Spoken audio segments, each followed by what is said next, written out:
Welcome to Wrestling with Heart, a podcast looking at pro wrestlers giving back to their community.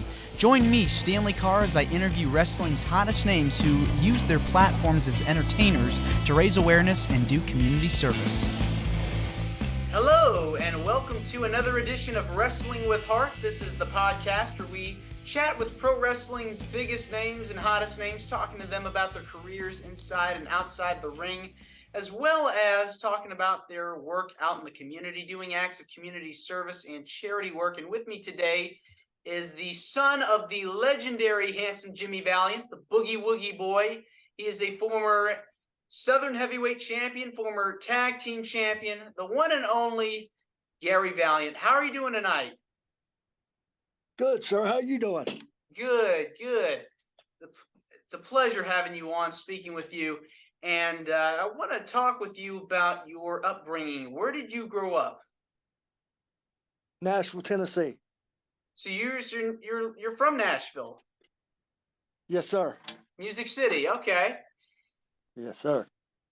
So Nashville, it's been a hotbed for wrestling for years. The Tennessee territory is just a chock full of history, a who's who of names that have come through the area. Jerry Lawler, Bill Dundee, Sting, Hulk Hogan, The Rock, Stone Cold Steve Austin, Hulk Hogan, just to name a few of the people. Tell me a little bit about... The Undertaker came through here. Yes, yep.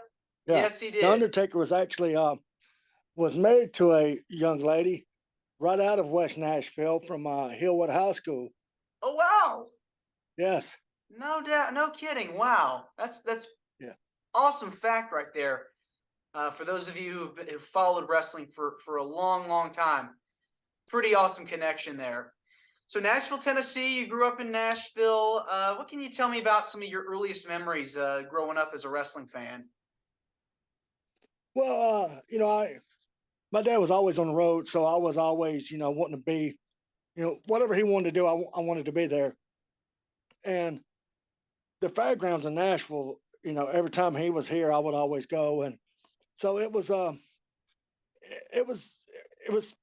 thought I was, everybody looked at him as a superstar, but I looked at him as my dad, So, I didn't think nothing about it, but it was like the older I got, the more I wanted to do it because I could see everybody wanting to be around them and wanting their autographs and wanting to hang out with them. And so it was like, man, this is really cool. But when I got into it, it was like, I didn't realize how much hard work it was. No doubt. Mm-hmm. But it was, I seen things, that was going on that I didn't want to do. And that was what scared me the most. But, I've stuck to my guns. I've stayed loyal. I'm 51 years old now. I've never drank, never smoked, never partied. So I believe that, I believe it helped what I've seen in the past. It helped me to become who I am today. So that never say die attitude surely helped you to where you are now. And so you got your start in 1990, getting trained by your dad as well as Bill Dundee. Tell me about the training process. Do you feel it was difficult? Well, easy? I was trained with Bill in Nashville because my dad already left to go to Crockett. So Bill trained me at the Nashville Fairgrounds, and I trained for like 6 months. He ran the dog out of me, and I don't think training these days are as hard as it was back then, because when I got in, it was like being in the mafia. And sure. All jokes aside, but it wasn't what you know, it's who you know. And that was the only way you was going to get in the business. And when Bill got finished training me, he didn't want me to depend on him. So he says, okay, you go out and you do your thing and see if you can do it on your own. And all in much respect for that, because he didn't just hand it to me because who I was. So after I got trained by Bill, my stepbrother and I started training at Kenny Devine's gym in Green Hills with a Japanese guy named Senji. we was going to train for it was called UWFI. It was I think I think I had a videotape around here somewhere, but it was like a shoot amateur type shoot fighting in Japan, and we trained there for 6 months. And when it was time for us to go fight in Japan, my ex-wife at the time was pregnant with my first child. Well, she was having complications, so I told my stepbrother, "So we're going to go and go over and fight, and I'll go on the next trip." Well, by the time the next trip came around, um, guys like Barry Horowitz and Ben Jordan and Reno Riggins was calling me, and Jeff Jarrett threw a good word in for me and said, "Hey, would you like to do some work with the WWF?" And I go, "Holy crap, yes!" At that age, who didn't want to do it? I No, wasn't worried biggest about promotion in the world. right, and I wasn't worried about the money because I was 20 something years old. I was just wanting to be on Yeah. TV. Yeah. But I got lucky enough to get to wrestle for 10 years. Mm. And, I was paying my dues. And, but I got to pay my dues with people that knew what they were doing, like the Bret Harts, the Owen Harts, the guys that's been there and done that. And I thought that was the coolest thing ever. So I was on top of the world. Oh, But sure. but I didn't want to use my dad's name, so I used my stepbrother's name. I went as Gary Scott, and you can look me up. And I was there from probably 92 to 1999. Oh, wow. But I was, I got the Robert Roode was there, the Hardy Boys were there before. Who else was? AJ Styles came in, you know, and at the time all of us was paying our dues. Even Scotty Too Hottie was there, Scott Taylor. Mm-hmm. And so everybody that was there the same time I was actually made it. Um, so and then after I left there, I went to work for NWA. I got to wrestle Adam Pearce for the NWA World Title. I got to wrestle Phil Shatter for the NWA National Title.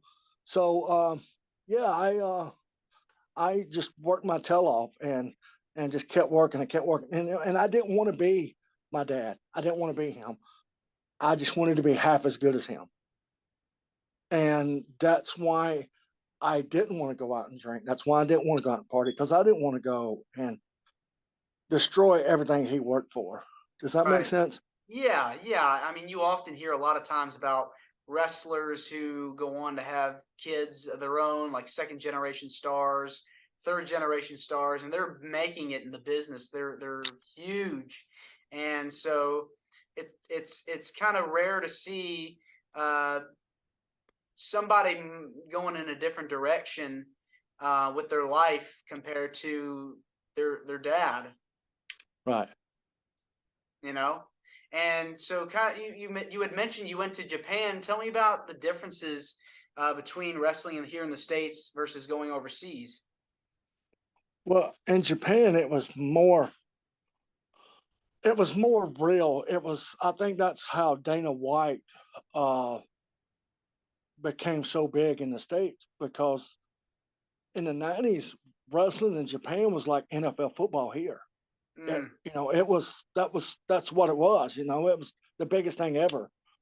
And I think people in the States go, my word, look at the money they're making. And I think that's where they got the idea to bring UFC, because if you noticed, UFC had to go through a bunch of loopholes to get regulated, and sure. every state had a different rule and different rules and regulations, and had athletic commissions here and there to get through, to go through the red tape. But I think Japan is what made UFC as big as it is today. Oh, for sure. I mean, you see the mixed martial arts world being heavily influenced in today's pro wrestling. Like, look at Brock Lesnar. I Right. mean, he's a crossover star in both worlds now with his mixed martial arts training and going back to pro wrestling where he started his career. Obviously, of course, he was an amateur wrestler before that, and just to see the star he became, and Ronda Rousey as well. I mean, people kind of going back and forth. I mean, that's had to have had an influence on the product. Right. And I think in a way that's actually elevated everybody, because people go, well, where did Brock come from? Well, when they said UFC, well, they're going to go back and watch UFC just to see how tough Brock really was. Yeah. And just like Ronda Rousey. So I think it all worked out better for everybody, long term. Yeah. Do you feel like it's helped introduce pro wrestling to newer audiences with the MMA influence? I think so because, um, you know, Vince McMahon was smart because he got everybody involved. When he got the boxing world involved, he got MMA involved. So he got what he done is he just like when he started WWF back in the day, he went to every territory and got each and every big star there because he knew if he got the big stars, they would watch. Well, he knew if he went and got a Mike Tyson, if he went and got a Ronda Rousey, well, it would draw more people there to watch. Correct. And, Yes. and you're correct. It made the whole world watch because it made people interested in what was going to happen next. Definitely, and it's become the spectacle that it is. So you got your training, and you obviously started your career in Memphis. Right. So tell me your memories of the Memphis territory. Well, it was kind of funny because the first time I ever went to Memphis TV, and you can look this up, I went with Ben Jordan, and I was just standing in the back, um, just watching, on the Channel 5, and Jeff Jarrett Steady comes up, and he goes, "What are you doing?" I said, "I'm just, checking out, watching, hanging out." He goes, "No, not you're going to go to work." So he throws him in this orange jumpsuit. Man, a guy named Rockin' Randy. And he throws us these orange jumpsuits, and it calls us the Goon Squads. And you can go and watch it on Memphis TV. Okay. And we wrestled, I want to say, TD Steele and Ben Jordan. And once we done the TV deal, we worked the whole loop and worked Jeff Jarrett and Robert Fuller when they was the tag team champions for almost a month. We Memphis, Louisville, Evansville, Jonesboro, wherever else on Friday nights, back to Memphis TV on Saturday mornings. But it worked out really well because Jeff got to work with me, and Jeff's helped me out tremendously. Yeah. When Jeff first signed with the WWF, Jeff gave me all of his tights, every one of them that he was wearing in Memphis, because he had to change his whole gimmick.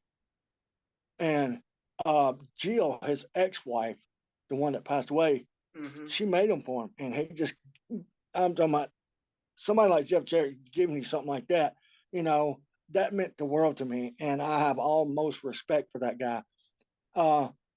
But then, me working for Memphis and working the loop for Memphis got me booked to work for Global out of Dallas, Texas.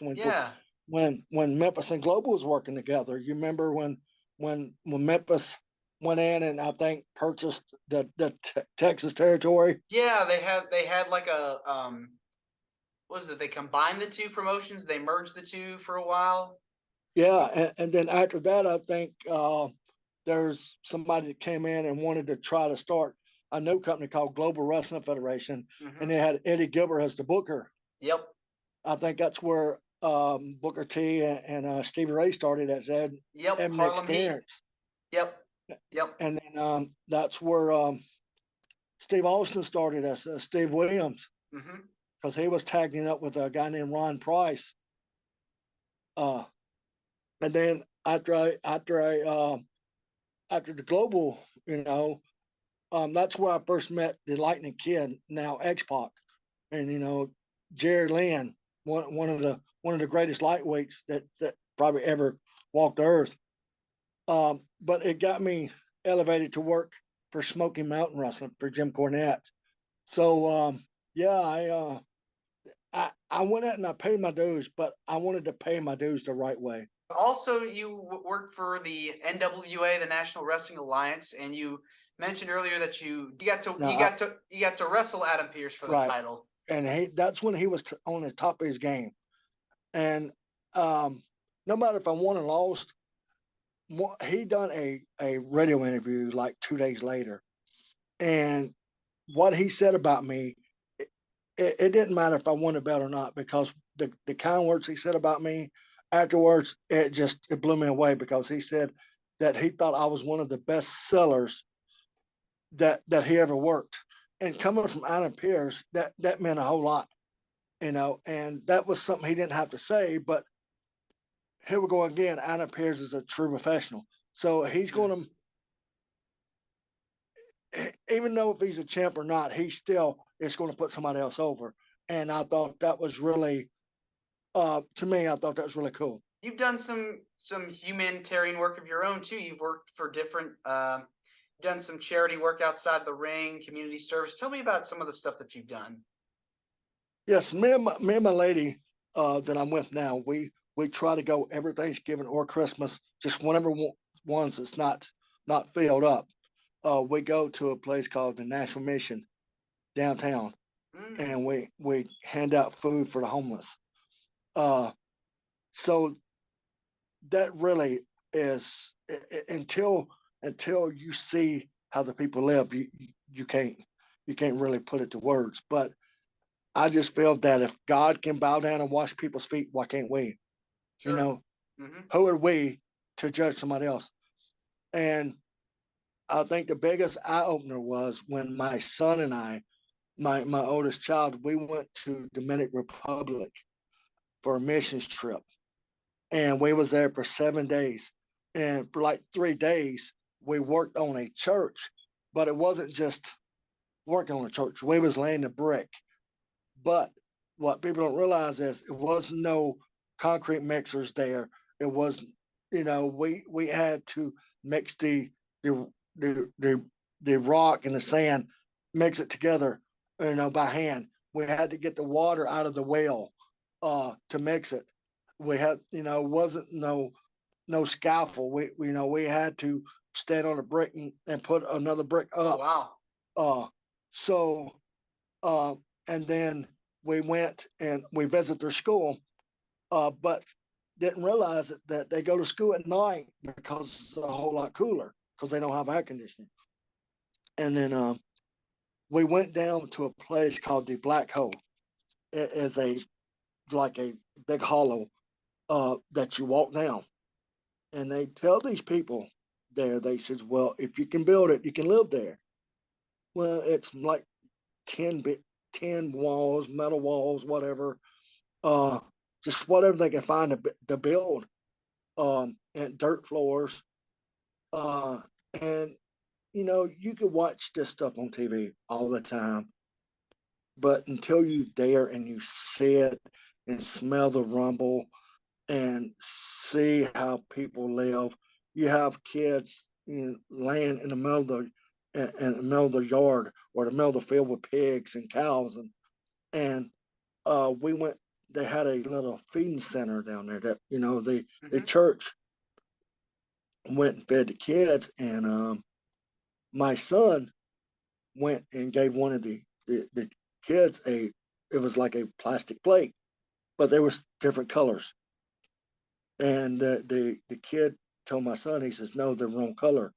So my son went back to the pastor and he says, hey, why is he telling me the wrong color of the plate? And the pastor told him, he says, we have to feed the healthier kids first to keep them healthier, because the ones that's not so healthy are going to be passing away anyway. So that is what really breaks your heart. Yeah, definitely. Is because these little ones don't have long to live, and there's nothing you can do about it. And that's when you realize, no matter what your life is going on, no matter what in the world you have going on in your life, until you live in somebody else's world, then tell me how bad your life really is. Yeah, I mean, they say like you never know what somebody else is going through. Right, You kind of have to count your blessings right. and be grateful And for what you have. and and to this day, I still have pictures of my son and I going over there because I want to go back and reflect on, when I have a bad day, I go, you know what? It can't be no worse than what they're going through. But what really surprised me is each and every one of them kids over there, every one of them had a smile on their face because they don't know what our world is like. They don't know what somebody else is living. All they know is the way they're living. And every one of them had a smile on their face, and that's just to me. That's amazing, and that shows me that God works in mysterious ways Oh, because absolutely. He's still taking care of them. Sure. So I guess it's fair to say that that was your most memorable uh, experience helping someone. Yes, and you know, and, and I think it opened up my son's eyes. Sure. As far as because it's these kids these days want. Well, they don't think about, wanting a $500 PlayStation game. Well, guess what?